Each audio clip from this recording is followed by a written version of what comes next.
When you talk about spiritual work in Igbo spirituality, people think is a playground. People think is a place you come and do anyhow. You see this mentality of you people always coming to say, you have done all these things before, yet nothing is happening.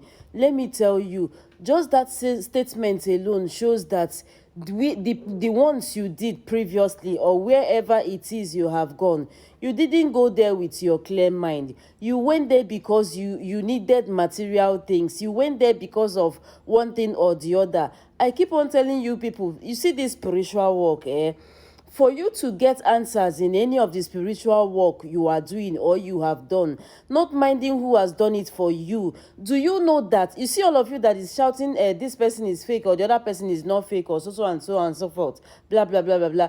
Do you know, I keep telling people, do you know you might visit the so-called fake spiritualists like you people say it, but because of you, because of how clean your soul is, because of how determined is, because of how clean you came or you went to that place, that your forces will have mercy on you and allow that particular spiritual work to be successful. I keep on saying it. Anytime you are going to do any particular spiritual work, don't just jump out of your bed and start going to that place casually because you think you have paid money.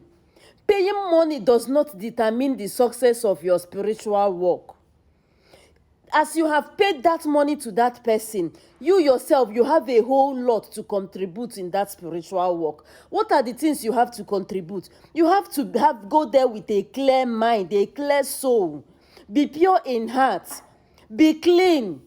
Do not jump out of your boyfriend's bed or your girlfriend's bed and you start going to a place you will do your spiritual work.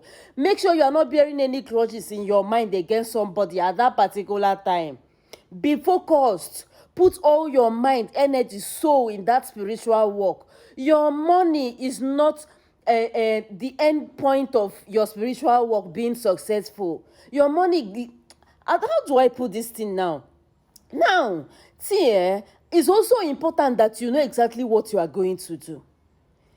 Somebody walked up to me this morning. He was like, Ada, I have done so many things. I've been following you for long. And it touched my heart to come and complain to you. I've done so many things in the past. They keep on telling me to repeat those things again. Yet I have not seen any solution.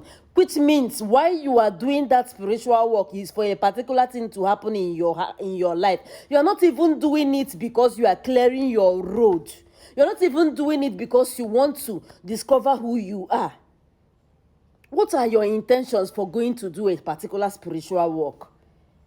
This thing is not a Ponzi game. This is spirituality, for crying out loud.